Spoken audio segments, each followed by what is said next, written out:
Today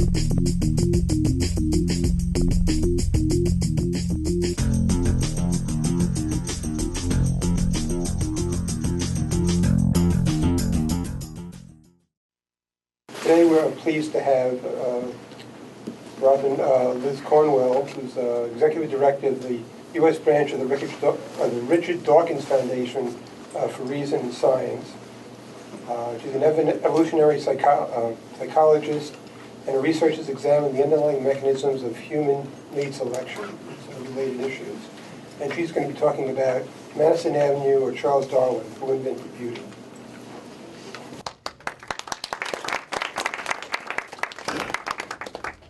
So who did create beauty in terms of, was it how many here are Mad Men fans?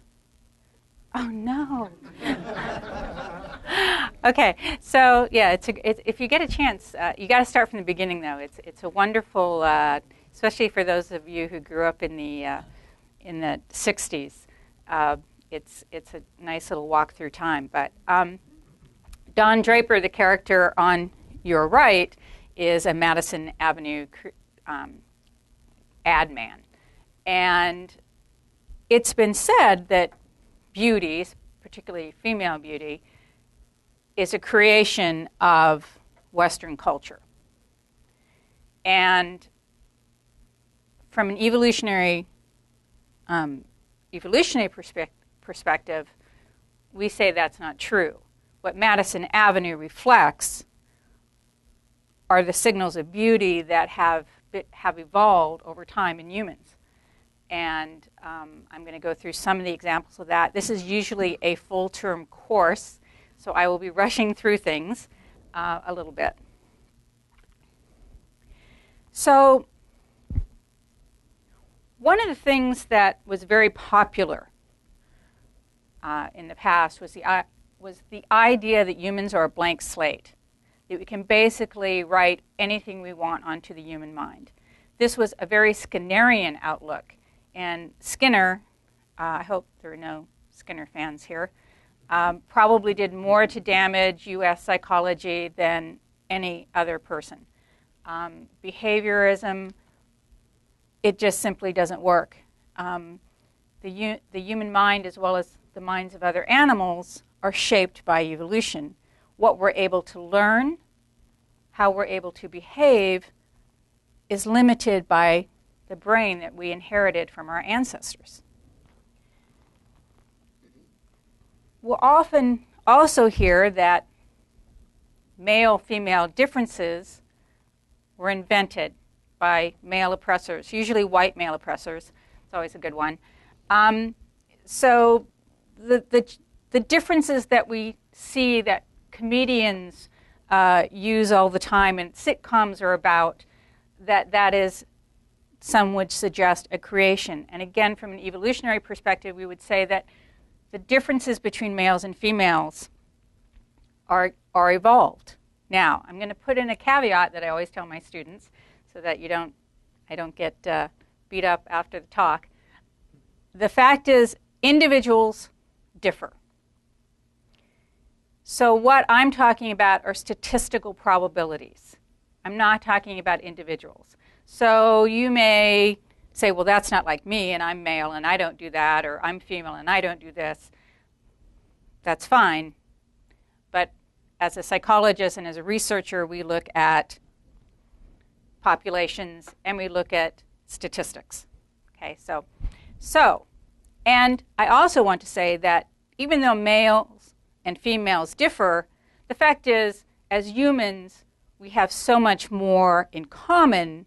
It's just that we focus on our differences because, well, vive la différence. We do notice the sexes.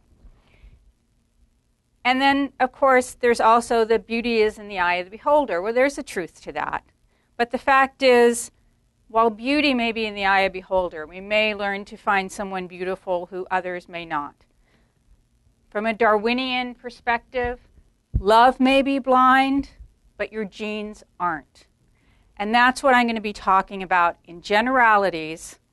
And why would our evolutionary past shape what we find attractive? So here are 4 photographs. 2 women, 2 men. Jane Fonda, Clint Eastwood were icons of what was considered handsome and beautiful. Now, being perfectly honest with yourself, if you're going to rate on a scale of 1 to 10, 10 being the most attractive, of the 2 women, who would you rate as being most attractive? I mean, to be perfectly honest. I don't think it's a fair comparison. The lady on the top left is a lot younger than the... Exactly, that's my point. That's my point. And the same with the gentleman, right? I mean, I'm sorry, Clint, cute, but that guy's really sexy. And I know he's not going to go after me, but I still think he's sexy. So, and you may be sitting in your chair going, well, yeah, I probably now have a better chance with Jane, if you're a guy, I have a better chance with Jane Fonda than I do with the woman up above, but still, if you were going to rate. And yes, it has to do with youth. Now, think about it for a moment. Do you think that Jane Fonda could, without extreme medical assistance, have a child? No. And what is the basic rule about evolution? It's reproduction, right? That's all the genes care about, reproduction. So who is, and Clint, you know, even though men can produce children later in age, the fact is sperm of young males is far more viable and they have a little more enthusiasm, what I've been told. So,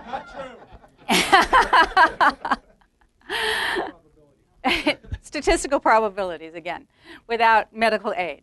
So we have here just a very primary example of the kind of thing an evolutionary psychologist is going to look at and what we're going to look at beauty. So is this Madison Avenue telling us that youth is what's important?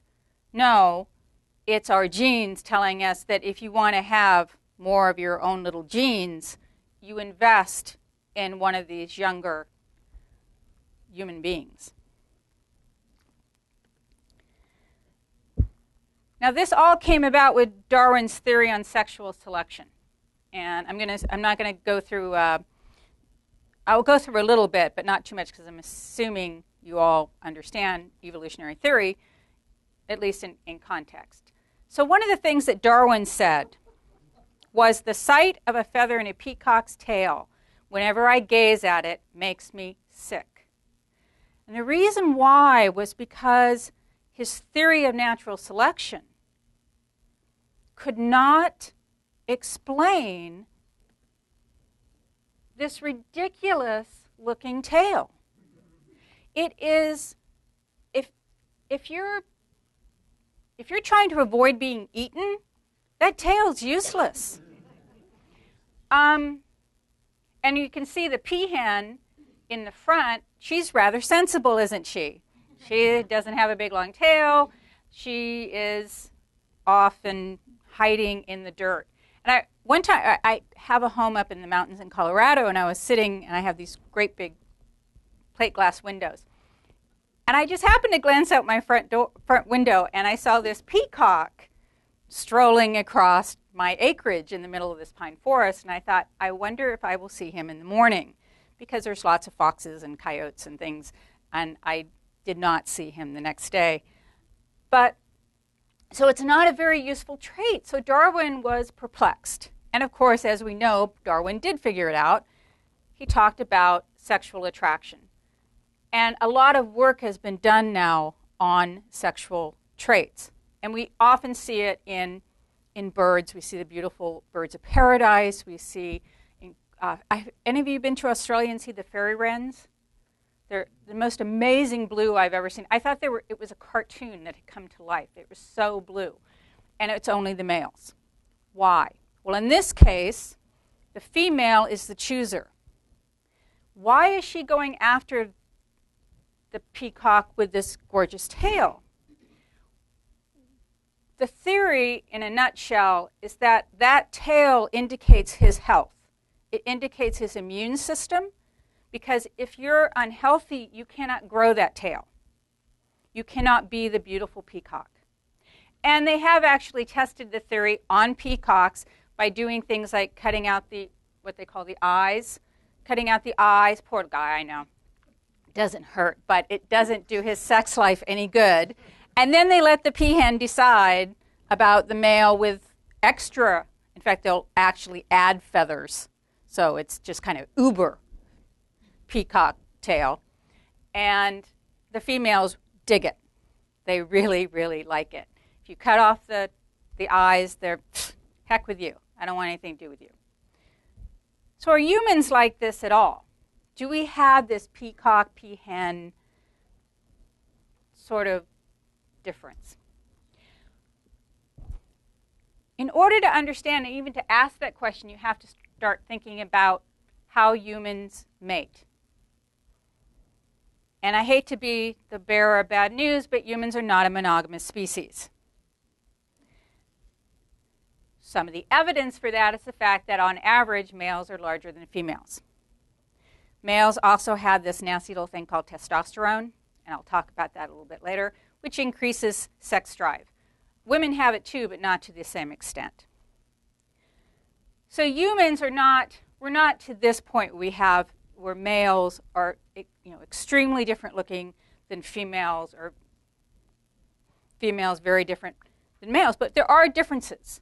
And the fact that we're different suggests that there are things through sexual selection that have evolved these differences. Now, truly monogamous species, like swans, can you tell a male swan from a female swan? Only the swan knows. You cannot tell a difference. Gibbons, same thing. They're one of the few primates that are actually monogamous. So there's, if we were truly a monogamous species, we would look like those funny little aliens that they always show that have no sex or no. I've always wondered about that. How do the aliens reproduce? You ever seen that? They always are these skinny little arm things. Is it mechanical? I think that the idea is they have a problem with that. Oh, okay. The sex is, they've evolved beyond sex. That's very interesting. So what are our physical differences? Well, there's no one in the room that is going to confuse which one is male and which one is female, right? So women in general, and this is, these are extreme examples, obviously, but women generally are smaller boned, finer details. Our skin pigmentation tends to be somewhat lighter, and there's differences between our skin pigmentation and our lips. That's why women wear lipstick, is to highlight that. And I'm going to be talking about some of those things. Why women use the kind of makeup that they do, why they wear the kind of clothes that they do, and why men do the things that they do to enhance their looks. I always said that watching football is for women like men watching pole dancing. I mean, that's a nice looking outfit. Big shoulders, very fit, very athletic. So that's what women tend to look for. And there's reasons for that from our ancestral past. So why these differences exist? Well, we have to look at how we reproduce. Women own the womb. I wish someone had explained this to me when I was 13. Owning the womb is the most powerful thing a woman has. And I'm going to give you a little fun experiment that I always start out my classes with this, sort of a thought experiment. If I were going to ask the guys here in the room, we're going to bet $1 million. You have until midnight tonight, it's a fair amount of time, midnight tonight to find a woman to have sex with. However, there are rules. You can't know her. You cannot pay her anything. You cannot take her out to dinner. You cannot make her promises. All you can do is ask the question, will you come and have sex with me tonight? That's it. Now, if you can't do it by midnight, you owe me $1 million. How many of you guys are going to take that bet? No. And we'll talk about that. Can't show any signs of ostentatious wealth. Does the woman have a cell phone with a quick dial for 911? Yeah. Okay, now. Yes? Can I have sex with you? No. No, thank you, but I feel complimented. But, yeah. So, but you know my name, so that wouldn't count anyway. But, okay, ladies, how many of you think you would be able to pull off that bet? You don't have to raise your hand, but especially if you thought of yourself as when you were in your 20s. Well, these experiments have been done, and yes, surprisingly, oh dear, the guys who were asked would say things like, oh, yeah, or, well, I'd love to, but I'm actually sort of married or engaged, or I'm about to meet my girlfriend, but how about later, you know, that sort of thing. And the women were usually like, are you pervert? I'm reporting you to, because this was done on college campuses, I'm reporting to the campus police, get away from me. So this is a very basic difference, and no one is surprised, right? But these are evolved because women own the womb. We carry those little things for 9 months, and then, unfortunately, they're still kind of helpless. And so we have to actually kind of keep them for a while longer. Sometimes I've heard well into their 20s and 30s, living in basements, coming back with other little helpless things. So women tend to be the choosier sex, especially when it comes to any kind of short-term sexual access. Men, on the other hand, as you've heard, sperm is cheap. One man could populate the entire world, probably a fantasy that many men have had. So men don't have to be as cautious. They can walk away from pregnancy. However, humans, while we may not be monogamous, we are a biparental care species. Humans have evolved so that we're so helpless when we're young, and we take a long time to grow up to reach sexual maturity. We evolved as a species for both parents to take care of the young. And because of that, when we look at long-term relationships, men and women don't differ so much. We look for the same sorts of qualities like sense of humor, because those of you who have been married for a while know a sense of humor is probably the most essential thing you can have in a relationship. But sense of humor, the kinds of things that we share that we like, our politics, our all the kinds of different things that make a relationship. So while men can be the ones who escape after sex, it doesn't mean that that's what they're going to do. So I don't want to turn men into sounding like basic jerks, because they're not. They love their children just as much. They can be just as committed to a relationship as a woman, and vice versa. So we want to make that perfectly clear. We are a species that does commit to one another in relationships. And sometimes those commitments last a lifetime. Sometimes they don't. And we've found that in hunter-gatherer species, as well as, in fact, Western culture and hunter-gatherer species have a lot more in common in terms of how long men and women stay together than do cultures where agriculture has allowed men to hold property. And this is where so much of the culture of male domination has come about. It's because as hunter-gatherers moved into an agricultural world, there would always be a handful of men who were able to control wealth. Hunter-gatherers don't have wealth. You have what you carry on your back. And if any of you have been backpacking, you know you don't want that to be a lot. So agriculture is what changed the culture into allowing men to have control of women, and that's where we see the great harems rise. Western culture is much more like hunter-gatherer culture. It's not that we don't have possessions and wealth, we all obviously do, but the fact is women now, it doesn't rely on physical strength. It doesn't rely on warlords to protect. Women can, in fact, make plenty of their own money.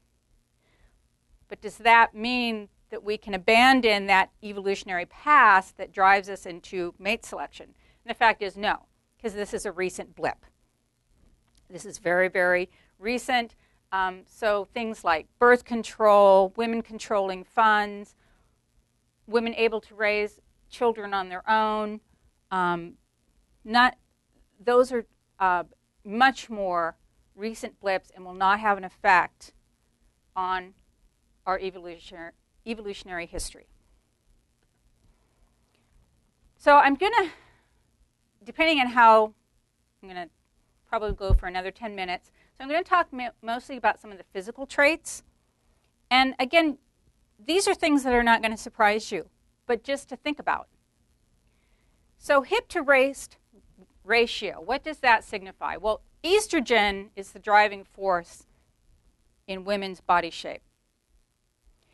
And hip to waist ratio basically says that your hips are larger than your waist. And women, when they're very young, before they start having offspring, their waists tend to be very, very slender. Breasts don't really play into it a whole lot.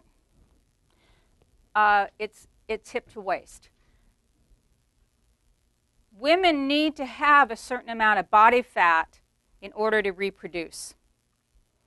As strange as this may sound, it's very difficult for teenage girls to reproduce. Truly. And often, when they do have offspring when they're very young, they're premature, they're sickly, and it's only through modern science that the offspring usually survive. Hunter-gatherer women did not start having infants until around the age of 18, at least surviving ones. The body fat, and there was one really interesting study,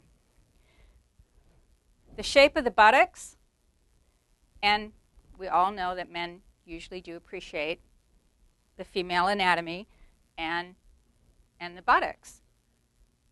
What does the buttocks signify?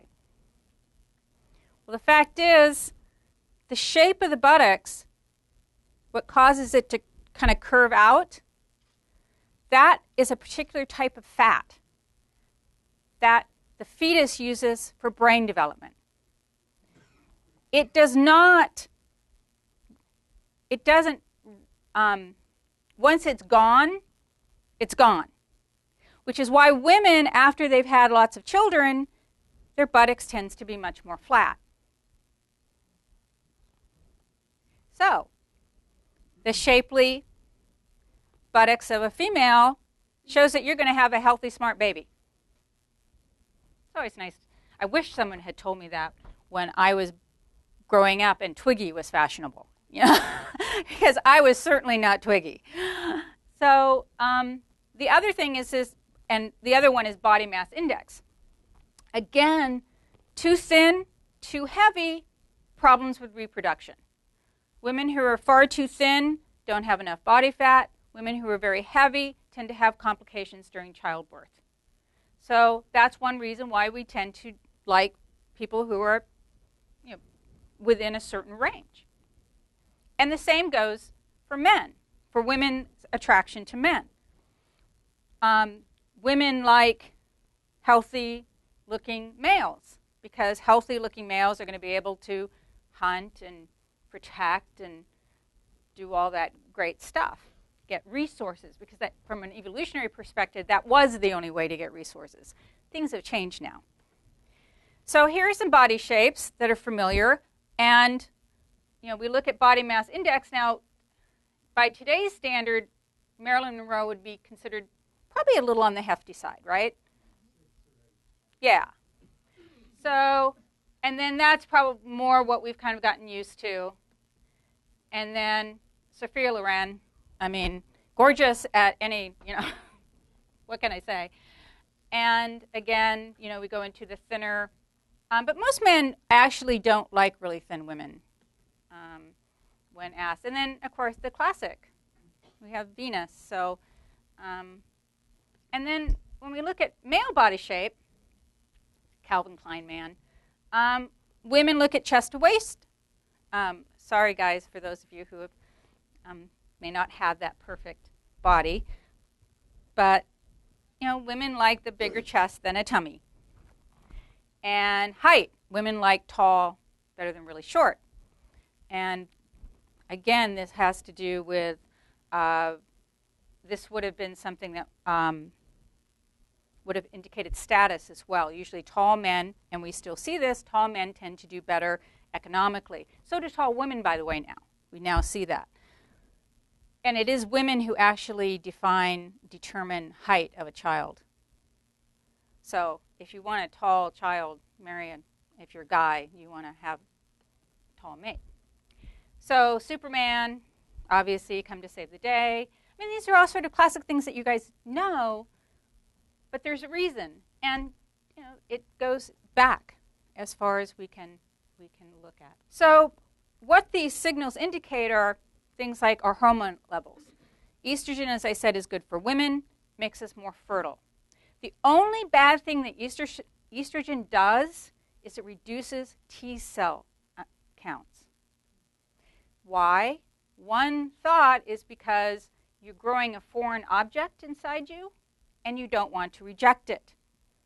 T cells, if you have high estrogen, that's one reason why you're more likely to get breast cancer, ovarian cancer, and why women who have high cancer rates in their family shouldn't take birth control pills because it increases the estrogen. But women who don't have that history, estrogen does help with cognitive decline, reduces the risk of cognitive decline. It's basically a good substance. It keeps us very, very healthy. And of course, as we age, our estrogen levels decline. And then with men, we have testosterone, which is where we get the Arnold look. And he's very, very masculine. He's not what I would consider attractive, but he is very masculine. He's got the square jaw. This is driven by testosterone, and estrogen levels stop bone growth. So then we have Jolie, who is very classic female face shape. Very small jaw, full lips, and I understand they are hers. She didn't do injections. Nice big eyes. These are things that men look for in women. So let's do, this is from a series of experiments I've done in the past. How many of you prefer, of the guys, well actually let's everybody vote, because women, you know who's attractive and who's not. How many think the woman on your left is more attractive? Okay. How many think the woman on the right is more attractive? Yeah. And so these are morphed images. And actually what you see then, you can see, and with measurements, her lips are actually fuller. You can't see it on this screen, but when you see it, when we do it experimentally, her skin and lip color have bigger differences. Her chin is a little narrower than hers and more arched eyebrows. These are all things that estrogen causes. So they are legitimate signals. Just as the peacock's tail is a legitimate signal to the female hen, these signals to men say, I'm fertile. I can reproduce. That's why it really is why men find feminine features attractive. Males. How many of you think the guy on the left is more attractive? And how many on the right? And it's and this is the funny part about male attractiveness. It tends to be split. And the reason why is this guy would have higher T levels, higher testosterone, more masculine features than this guy. But testosterone also does some really nasty things. Shortens lifespan, but also causes some behavioral differences. Causes higher sex drive, will drive men to seek out more sexual partners. So this is the soccer dad. This is the guy that's going to go and is going to invest in the offspring, invest in his partner, and he's the nice guy. And this guy is going to be more of kind of a rascal. But women can like that too. So women tend to be a little bit more split. And you're not going to be surprised to hear this, but the split often comes down to self-perceived attractiveness. Women who find themselves or see themselves as being more attractive, which guy do you think she's going to go after? She's going to go after the more attractive guy. And one of the reasons is because he would probably be more able to commit to a high attractive female. I'm just telling you the facts. It's not my fault. Trust me. If I had it all to do over again, I could make some decisions. I'd do the Jolie thing. It's like, be so, be fun anyway. So, so what we do see, though, in terms of preferences is men do have a higher preference for physical attractiveness than women do. So, but women have a higher preferences for wealth and status. And how many of you women, and actually you don't have to raise your hand, but I'm sure some people here have read some of those dime store romance novels. And the theme is pretty much always the same. Woman falls in love with someone who she thinks is poor. For some reason, it doesn't work out. For some reason, they get back together again. And ends up he's a prince or incredibly wealthy. And but she fell in love with him for him, right? Yeah. It's kind of it's the female equivalent of Playboy. It really is. So women like wealth and status, which is why we can see things like, what is she, about 5 inches, 6 inches taller than Rod Stewart? And they're all still together. I checked the other night because I wasn't sure. Michael Douglas and Catherine Zeta-Jones, Mick Jagger, and Loren Scott. Mick Jagger, I'm sorry, he has not aged well. Not that he was a particularly handsome guy to begin with. So older men can attract young, good-looking women if they drive the Ferrari, which is why that was taken off the table. So it doesn't count. And why would women sacrifice youth for resources? Again, it has to do with the offspring. You may, if you're having children by somebody who is great looking but completely useless in bringing resources to your offspring are going to die. And again, we're talking about our ancestral past. But if you have a relationship with an older, successful male who has proven himself, who has resources, who has the respect of the community, your offspring have a much better chance of survival, and your offspring will probably have better status. If your offspring have better status, your offspring are more likely to mate with, don't you love these technical terms, mate with high status individuals, which means you'll be more successful. So this is why we see, I love this slide, women more likely to opt for plastic surgery than men. And as you can see, that on the left side are the kinds of things that women do. The lip size, the eye size, getting rid of all those wrinkles. And then men, the Mercedes, the Ferrari. Truck ads usually feature women during Super Bowl games and things, right? There's usually a couple of good-looking women in there. Somehow driving a big Ford pickup. Hey, what can I say? anyway, so those are the kinds of statistical differences we see. Now, does that mean that there's no such thing as true love, that we're all just, just surface? No. When it comes down to a committed relationship, there are still all those really important things, which is, care for offspring. Even if we don't have offspring, I never had children, there's still that nurturing thing. Guys, this is what I used to tell my class. Guys, you want to meet women?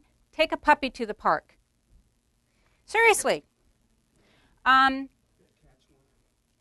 Cats they wiggle a lot. You can't really take them to the park. But cats, kittens work.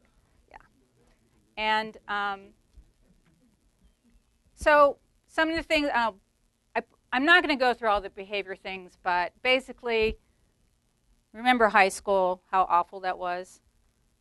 So things haven't changed. It's how flirty, how loose. The worst way you can insult a woman is by saying that she's loose. And then one of the things, too, is do the children look like me? There actually is a lot of data suggesting that domestic abuse can have effects, higher domestic abuse if the children do not look like the father, supposed father. And also men who invest in their offspring will invest more money, more time in offspring that look like them. I happen to be one of those that all of my siblings, we all look like my dad. And I used to actually ask my mother, are you sure we're yours? Because we don't look anything like her.